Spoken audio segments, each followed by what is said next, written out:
ஏர் India விமானம் விழுந்து விபத்திற்குள்ளான கட்டிடம் தீப்பிடித்து எரிந்து கொண்டிருக்கும் பொழுது விமான விபத்தில் உயிர் பிழைத்ததாக கூறப்படும் விஸ்வாஸ் குமார் அந்த கட்டிடத்திலிருந்து வெளியே வரும் வீடியோ ஜூன் 18ஆம் தேதி வெளியானது.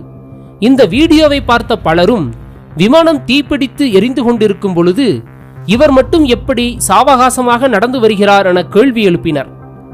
அவர் வெளிவரும் கட்டிடம் விபத்து நடந்த எந்த பகுதியில் இருக்கிறது என்பதை பார்ப்பதற்கு முன் விபத்து நடந்த இடத்தை பற்றி முழுவதுமாக தெரிந்து கொண்டால் இந்த வீடியோவில் நாம் சொல்லும் பல தகவல்களை புரிந்து கொள்வதற்கு எளிமையாக இருக்கும். ராயல் மெஸ் என்று அழைக்கப்படும் உணவு விடுதி மற்றும் அதுல்யம் என்ற பெயரில் உள்ள மருத்துவ மாணவர்கள் தங்கும் விடுதி ஆகிய 2 கட்டிடங்களில்தான் விபத்து நடந்தது. இந்த 2 கட்டிடங்களும் கோடா கேம்ப் ரோடு என அழைக்கப்படும் சாலையின் வலது மற்றும் இடதுபுறத்தில் உள்ளது. ஏர் இந்தியா விமானம் இந்த 2 கட்டிடங்களிலும் எங்கெங்கு மோதியது, அதனால் என்ன சேதம் ஏற்பட்டது, விமானத்தின் எந்த பாகங்கள் எங்கு கிடைத்தது என்பது குறித்து இங்கிலாந்திலிருந்து வெளிவரும் தி கார்டியன் நாளிதழ் தனது வலைதள பக்கத்தில் ஒரு விரிவான படம் வெளியிட்டிருந்தது. அதன் அடிப்படையில் ராயல் மெஸ் கட்டிடத்தின் மேல் பகுதியில்தான் விமானம் முதலில் மோதியது. இந்த கட்டிடத்தில்தான் விமானத்தின் வால் பகுதி சிக்கியிருந்தது. மேலும் இந்த கட்டிடத்தின் கான்கிரீட் மேற்கூரையில் பலத்த சேதம் ஏற்பட்டது. இதன் பிறகு விமானம் கோடா கேம்ப் சாலையிலும் சாலையின் மறுபுறமுள்ள அதுல்யம் வளாகத்திலும் விழுந்து நொறுங்கியது. இங்குதான் விமானத்தின் இன்ஜின் மற்றும் பெரும்பாலான பாகங்கள் கிடைத்தது. இப்போது கூகுள் ஸ்ட்ரீட் வியூ மூலம் விபத்து நடந்த பகுதியை நாம் நேரடியாக பார்க்கலாம். இப்போது நாம் பார்ப்பது கோடா கேம்ப் சாலையில் உள்ள விபத்து நடந்த இடத்தின் அருகே உள்ள சேதமடையாத கட்டிடம். இங்கே இருந்து கோடா கேம்ப் சாலையில் கொஞ்சம் முன்னே சென்றால் விமானம் முதலில் மோதிய ராயல் மெஸ் கட்டிடம் சாலையின் வலதுபுறம் இருப்பதையும் அதுல்யம் வளாகம் சாலையின் இடதுபுறம் இருப்பதையும் நாம் காணலாம். கோடா கேம்ப் சாலையில் இன்னும் சிறிது தூரம் முன்னே சென்று இடதுபுறம் திரும்பினால் கோடா கேம்ப் சாலையையும் சிவில் ஹாஸ்பிட்டல் சாலையையும் இணைக்கும் இணைப்பு சாலை உள்ளது. இந்த சாலையில் 100 மீட்டர் தூரம் சென்றால் சாலையின் வலதுபுறம் National Institute of Occupational Health வளாகத்தின் நுழைவாயில் அமைந்துள்ளதை காணலாம். இதற்கு எதிரேதான் அதுல்யம் வளாகத்தின் நுழைவாயில் உள்ளது. இந்த நுழைவாயிலில் இருந்துதான் விஸ்வாஸ் குமார் வெளியேறுவது போன்ற வீடியோ ஜூன் 18ஆம் தேதி வெளியாகியிருந்தது. அதுல்யம் வளாகத்தில் மொத்தம் 4 பிளாக்குகள் உள்ள போதிலும் National Institute of Occupational Health வளாகத்தின் நுழைவாயிலுக்கு எதிரே அமைந்துள்ள முதல் பிளாக்கிற்கு அருகில் மட்டுமே ஒரே ஒரு நுழைவாயில் உள்ளது. வேறு எந்த அவசர கால வழியும் அதுல்யம் வளாகத்தில் இல்லை. மேலும் அதுல்யம் வளாகத்தை சுற்றிலும் 8 அடி உயரத்திற்கு காம்பவுண்ட் சுவரும் அதற்கு மேல் 2 அடி உயரத்திற்கு முள்கம்பி வேலியும் அமைந்துள்ளது. விஸ்வாஸ் குமார் அதுல்யம் வளாகத்தின் நுழைவாயிலிருந்து வெளியே வரும் வீடியோதான் நாம் அனைவரும் பார்த்தது. ஆனால் அதற்கு சிறிது நேரத்திற்கு முன்பு எடுக்கப்பட்ட 3 வீடியோக்கள் ஒன் வேர்ட் ட்ரூ ஸ்டோரி என்ற யூடியூப் சேனலில் பதிவேற்றம் செய்யப்பட்டுள்ளது. இந்த வீடியோக்கள் அதுல்யம் வளாகத்தின் நுழைவாயில் அமைந்துள்ள சாலையில் இருந்து எடுக்கப்பட்டுள்ளது. இப்போது அந்த வீடியோக்களை காண்போம்.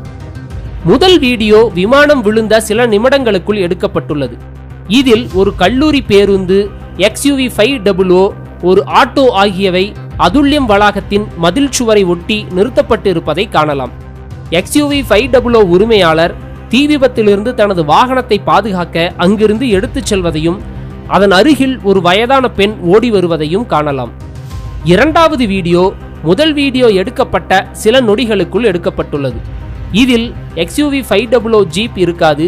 கல்லூரி பேருந்து அங்கிருந்து எடுத்துச் செல்லப்படுவதையும் ஆட்டோ அங்கேயே நின்றிருப்பதையும் காணலாம். அந்த வயதான பெண் இன்னும் சிறிது தூரம் முன்னே ஓடி வந்திருப்பார். மூன்றாவது வீடியோ இரண்டாவது வீடியோ எடுக்கப்பட்ட சில நொடிகளுக்குள் எடுக்கப்பட்டுள்ளது. இப்போது அந்த முக்கியமான மூன்றாவது வீடியோவை பார்ப்போம்.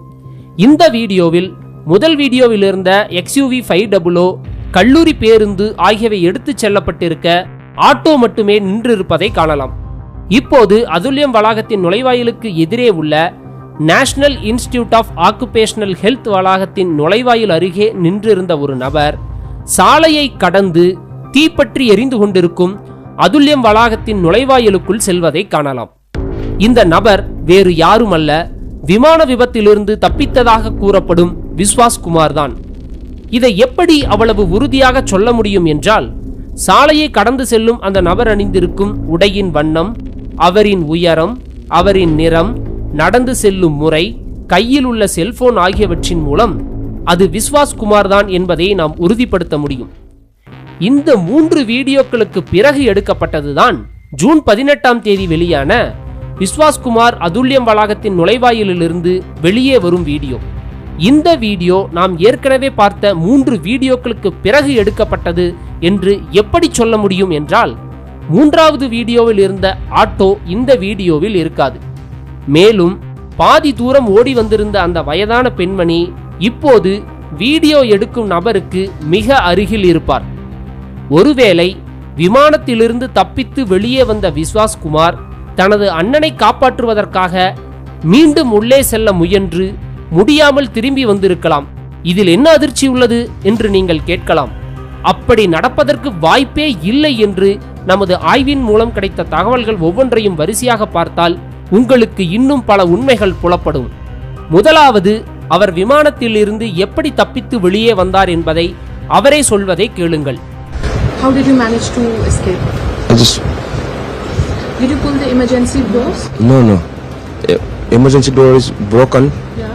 My seat is broken. Yeah. Then I see the place little bit. Yeah. Then I will try to come out. Okay. Yeah, that's why. So, did the aircraft catch fire before you came out? Yes. Okay. Little bit fire. After me, I'm out. Then blast. Did anybody help you, or you after that you came out on your own? How did you jump from the aircraft? I'm not jumping. Okay. I just walk out. Okay. Then ambulance coming in. You did walk out on the building or? No, in floor. On the floor. Yes. விமானத்தின் emergency கதவு உடைந்திருந்தது. நான் உட்கார்ந்திருந்த இருக்கையும் உடைந்திருந்தது. நான் கட்டிடத்தின் மேற்பகுதியில் இருந்து குதிக்கவில்லை. விமானம் தரையில்தான் கிடந்தது. நான் வெளியே வந்த சில நொடிகளில் விமானம் வெடித்து சிதறியது. இப்போது விமானம் விழுந்த வீடியோவை பார்ப்போம். விமானம் விழுந்து சரியாக 2 அல்லது 3 நொடிகளில் வெடித்து சிதறுகிறது. இங்கே நாம் எழுப்பும் கேள்வி, விமானம் கீழே விழுந்த 2 நொடிகளில் வெடித்து சிதறும் நிலையில் அந்த 2 நொடிகளில் அவர் விமானத்திலிருந்து வெளியே வந்திருந்தாலும் விமானம் வெடித்து சிதறிய போது இவரும் சுக்குநூறாக சிதறியிருப்பார். ஏனென்றால் விமானத்தில் 1,25,000 லிட்டர் எரிபொருள் நிரப்பப்பட்டு இருந்தது. விமானம் வெடித்த இடத்திலிருந்து சுமார் 150 மீட்டர் அளவிற்கு பாதிப்பு ஏற்பட்டு இருந்தது. இதனால் தான் அதுல்யம் வளாகத்தின் தரைப்பகுதியில் இருந்த 30 பேர் உயிரிழந்துள்ளனர்.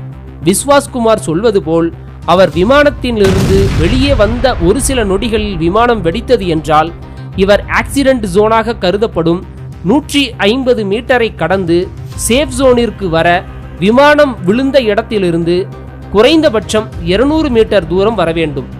இந்த 200 மீட்டர் தூரத்தை எப்படி இவர் ஒரு சில நொடிகளில் கடந்து ஓடி வந்தார் என்பது சந்தேகத்திற்குரியதாக உள்ளது. உலகின் அதிவேகமான ஓட்டப்பந்தய வீரர் உசேன் போல்ட் அவர்கள் 2009ஆம் ஆண்டு ஒலிம்பிக் போட்டியின் போது 200 மீட்டர் தூரத்தை 19.19 நொடிகளில் கடந்ததுதான் இதுவரை உலக சாதனையாக உள்ளது. விஸ்வாஸ் குமார் உசேன் போல்ட் வேகத்தில் ஓடி வந்திருந்தால் கூட அவர் சேஃப் ஜோனிற்கு வர 20 நொடிகள் தேவைப்பட்டிருக்கும். ஆனால் இவருக்கு காலில் அடிபட்டு இருந்ததால் 200 மீட்டர் தூரத்தை கடந்து வர குறைந்தபட்சம் சில நிமிடங்களாவது ஆகியிருக்கும். விமானம் வெடித்தபோது விமானத்திற்கு வெளியே இருந்த இவர்தான் முதலில் பாதிப்புக்கு உள்ளாகியிருப்பார். மற்றுமொரு முக்கியமான சந்தேகம், விமானம் வெடித்து சிதறிய சில நொடிகளில் அதுல்யம் வளாகம் முழுவதும் நெருப்பாலும் கரும்புகையாலும் சூழப்பட்டிருந்தது. அதனால்தான் அதுல்யம் வளாகத்தின் தரைதளத்தில் இருந்த யாரும் வெளியே ஓடி வரவில்லை. ஒருவேளை தரைதளத்தில் இருந்தவர்கள் வெளியே ஓடி வந்திருந்தால் அவர்களை பின்பற்றி விஸ்வாஸ் குமாரும் நுழைவாயில் வழியாக வெளியேறியிருக்கலாம் என்று ஒரு சாத்தியக்கூறு சொல்லலாம். ஆனால் விபத்து நடந்து பல நிமிடங்கள் ஆகியும் அதுல்யம் வளாகத்தில் இருந்த யாராலும் வெளியே வர முடியவில்லை. அப்படி வெளியே வர முடியாத காரணத்தினால்தான் தரைதளத்தில் இருந்த 30 பேர் உயிரிழந்தனர். இந்நிலையில் விமானத்தின் இன்ஜின் மற்றும் பெட்ரோல் டேங்க் அருகில் இருந்து வெளியே வீசப்பட்ட விஸ்வாஸ் குமார் விமான வெடிப்பின் தாக்கத்தையும் அதுல்யம் வளாகத்தில் சூழ்ந்திருந்த கரும் புகையையும் மீறி அந்த வளாகத்தை பற்றி எதுவுமே தெரியாத நிலையிலும் அங்குள்ள ஒரே ஒரு நுழைவாயிலை சரியாக கண்டுபிடித்து அடிபட்ட காலுடன் எப்படி சில வினாடிகளில் வெளியேறினார்? இந்த முக்கியமான கேள்விக்கு நாம் விடை காண வேண்டிய அவசியம் உள்ளது. ஒன் வேர்ட் ட்ரூ ஸ்டோரி என்ற யூடியூப் சேனலில் உள்ள 3 வீடியோக்கள் எந்த அளவிற்கு நம்பகத்தன்மை வாய்ந்தது? ஒருவேளை அது AI தொழில்நுட்பத்தில் உருவாக்கப்பட்ட டீப் ஃபேக் வீடியோவாக கூட இருக்கலாம் என்ற சந்தேகம் பார்வையாளர்களுக்கு ஏற்படலாம். அந்த 3 வீடியோக்களும் போலியானது என்று ஒரு வாதத்திற்கு வைத்துக் கொண்டாலும் விஸ்வாஸ்குமார் எப்படி தப்பித்தார் என்று நாம் முன்னர் எழுப்பிய கேள்விகளுக்கு எந்த பதிலும் இல்லை. இரண்டாவது, இந்த விபத்தை நேரில் பார்த்த ஒருவர் NDTV தொலைக்காட்சிக்கு அளித்த பேட்டியில் விபத்திற்குள்ளான ஏர் இந்தியா விமானம் கீழே விழுவதற்கு முன் 2ஆக பிளந்தது. பிளந்த இடத்தில் விஸ்வாஸ்குமார் உட்கார்ந்திருந்தார். அங்கிருந்து அவர் வெளியே தூக்கி வீசப்பட்ட போது அவர் உடலில் தீப்பற்றி எரிந்தது. அதை அணைப்பதற்காக மண்ணில் கீழே விழுந்து புரண்டார். அவர் உடலில் இருந்த தீ அணைந்த பின் எழுந்து நடந்து வந்தார். அப்போது அவரால் சரியாக நடக்க முடியவில்லை. காரணம், அவர் 2வது மாடியில் இருந்து கீழே குதித்ததால் அவரது காலில் காயம் ஏற்பட்டிருந்தது என்று கூறியுள்ளார். यकीन नहीं था कि कोई बच के निकलेगा। जैसे वो हमें ऐसा लगा जब मैंने वो जो आधा जो प्लेन ब्रेक हुआ ना सर, तो जो ब्रेक होने का जो पॉइंट था उस पॉइंट पे शायद वो बंदा बैठा हुआ था। तो जैसे ब्लास्ट हुआ, ऐसे ब्रेक हुआ ना, तो उछल के वो नीचे, उस पे भी फ्यूल तो उड़ा, उसको आग तो लगी, पर वो जो दूसरे लोग जो जल गए, जैसे CM और भी जो पैसेंजर्स जो बच ही नहीं पाए जल गए, वो जैसे ब्लास्ट होके नीचे अथड़ा के नीचे गिरा। तो कुछ देर तो वो ऐसे करने लगा, ऐसे हिलने लगा, क्योंकि वो उसको मिटा रहा था, जो मिट्टी से उसको बुझा रहा था। फिर जैसे चल के वो खुद आया बंदा और उसको पैर में उसको चोट लगी, क्योंकि ऊपर से वो 2nd फ्लोर से नीचे गिरा, तो ऑब्वियसली उसके बोन्स में इंजरी हुई होगी। तो वो थोड़ा सा ऐसा लड़खड़ा रहा था, चल के आया और आके वो आगे जाके तो लोगों को बोल रहा था कि बोले मैं गिरा हूं, मैं फ्लाइट में ही था, पर किसी को यकीन नहीं हुआ। उसके बाद वो रोड तक चल के गया। जब 108 मतलब 108 वगैरह जो एम्बुलेंस आई उनसे बात करने लगा, हम लोग देख रहे थे, तब हमें ये यकीन हुआ कि ये भी रियली उस प्लेन का पैसेंजर था, वरना कोई बिलीव नहीं कर रहा था। हमें ऐसा लग रहा था कि ऑर्डिनरी मतलब हॉस्पिटल का बंदा या वो जो मैस का बंदा होगा। விஸ்வாஸ்குமார் தான் எங்கிருந்தும் குதிக்கவில்லை, தூக்கி வீசப்படவும் இல்லை, தானாகவே விமானத்திலிருந்து வெளியே வந்ததாக கூறியுள்ளார். ஆனால் விபத்தை நேரில் பார்த்தவரோ அவர் விமானத்திலிருந்து தூக்கி வீசப்பட்டு 2வது மாடியில் விழுந்ததாகவும் அங்கிருந்து கீழே குதித்து தப்பித்து வந்ததாகவும் சொல்கிறார். இருவரில் யார் சொல்வது உண்மை? இந்த 2 பேர் சொல்லும் விஷயத்தில் எது சாத்தியம் என்பதையும் நாம் ஆராய்ந்து பார்த்து விடுவோம். முதலில் விஸ்வாஸ்குமார் சொல்வது போல் அவர் எங்கிருந்தும் குதிக்காமல் விமானத்திலிருந்து வெளியேறி நேரடியாக தரையில்தான் நடந்து வந்தார் என்றால் அவர் அதுல்யம் வளாகத்தில் விழுந்திருப்பதற்குத்தான் அதிக சாத்தியக்கூறுகள் உள்ளது. ஏனென்றால் விமானத்தின் வால்பகுதி மட்டும்தான் ராயல் மெஸ் கட்டிடத்தில் இருந்தது. மற்ற பெரும்பாலான பாகங்கள் அதுல்யம் வளாகத்திற்கு உள்ளேதான் விழுந்து கிடந்தது.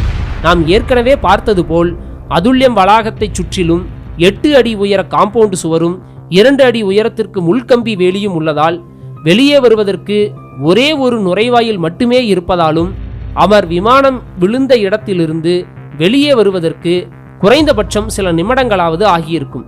எனவே இவர் சொல்வது சாத்தியம் இல்லை என்பது மிக தெளிவாக தெரிகிறது. இரண்டாவதாக, விபத்தை நேரில் பார்த்தவர் சொல்வதையும் ஆராய்ந்து விடுவோம். விஸ்வாஸ்குமார் 2வது மாடியிலிருந்து கீழே குதித்தார் என்றால் அது நிச்சயமாக 2 மாடிகளை கொண்ட ராயல் மெஸ் கட்டிடம்தான். காரணம், அதுல்யம் வளாகத்தில் உள்ள கட்டிடங்கள் அனைத்தும் 6 மாடிகளை கொண்டது. மேலும் விஸ்வாஸ்குமார் தனது உடலில் பற்றிய தீயை அணைக்க மண்ணில் விழுந்து புரண்டார் என்று விபத்தை நேரில் பார்த்தவர் தெரிவித்துள்ளார். அதுல்யம் வளாகத்திற்கு உள்ளே எங்கும் மண் இல்லை. ராயல் மெஸ் கட்டிடத்திற்கு அருகேதான் மணல் கொட்டி வைக்கப்பட்டுள்ளது. விபத்தை நேரில் பார்த்தவர் சொல்வது போல் அவர் ராயல் மெஸ் கட்டிடத்தின் 2வது மாடியில் இருந்து குதித்திருந்தாலும் நேரடியாக மணல் கொட்டி கிடந்த இடத்திற்கு வந்திருக்க முடியாது. ஏனென்றால் ராயல் மெஸ் கட்டிடத்திலிருந்து மணல் கிடந்த இடத்திற்கு வர வேண்டுமென்றால் இடையே உள்ள ராயல் மெஸ் கட்டிடத்தின் காம்பவுண்ட் சுவரை தாண்டித்தான் வர முடியும். இதை விபத்து நடந்த பிறகு எடுக்கப்பட்ட புகைப்படங்களிலிருந்து நாம் தெளிவாக காணலாம். எனவே விஸ்வாஸ்குமார் மற்றும் விபத்தை நேரில் பார்த்தவர் என இருவர் சொல்லும் சம்பவங்களும் நடந்திருப்பதற்கு துளியும் சாத்தியக்கூறுகள் இல்லை. மூன்றாவதாக மற்றொரு கோணமும் சொல்லப்படுகிறது. இந்தியா டுடே வெளியிட்ட செய்தியில் விமானத்திலிருந்து எமர்ஜென்சி கதவு வழியாக தூக்கி வீசப்பட்டு 2 கட்டிடங்களுக்கும் நடுவே உள்ள மணல் பகுதியில் நேரடியாக விழுந்து தப்பித்ததாக தெரிவிக்கப்பட்டுள்ளது. இதற்கான சாத்தியக்கூறையும் ஆராய்ந்து பார்த்து விடுவோம். இந்த 2 கட்டிடங்களுக்கும் நடுவே உள்ள மணல் பகுதி இது மட்டும்தான். இங்கிருந்து அதுல்யம் வளாகத்தின் நுழைவாயிலுக்கு செல்ல வேண்டும் என்றால் கோடாகேம் சாலை வழியாக நேராக சென்று இடதுபுறம் திரும்பி கோடாகேம் சாலையையும் சிவில் ஹாஸ்பிட்டல் சாலையையும் இணைக்கும் இணைப்புச் சாலை வழியாக மட்டுமே செல்ல முடியும். இதன் தூரம் சுமார் 200 மீட்டர். கோடாகேம் சாலையும் இணைப்புச் சாலையும் சங்கமிக்கும் இடத்திலும் விமானத்தின் ஒரு பகுதி விழுந்து தீப்பிடித்து எரிந்து கொண்டிருந்தது.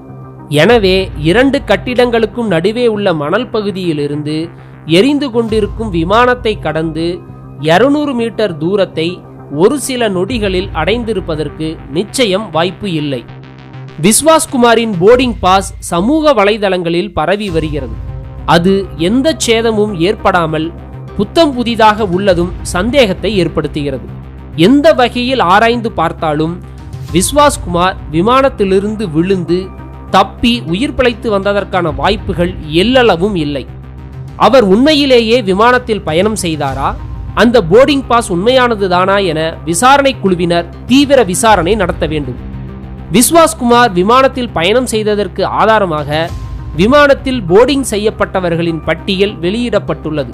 அதில் விஸ்வாஸ் குமார் பெயர் உள்ளதால் அவர் நிச்சயமாக விமானத்தில் பயணம் செய்தார் என்று கூறுகின்றனர். இந்த ஆதாரம் மட்டும் போதாது. போலியான போர்டிங் சார்ட் தயாரிப்பது அப்படி ஒன்றும் கடினமான காரியம் கிடையாது. சரி, இதுக்கு என்னதான் தீர்வு என்றால், போர்டிங் கேட்டிலிருந்து பயணிகளை விமானத்தில் ஏற்றுவதற்கு 2 முறைகள் உள்ளன.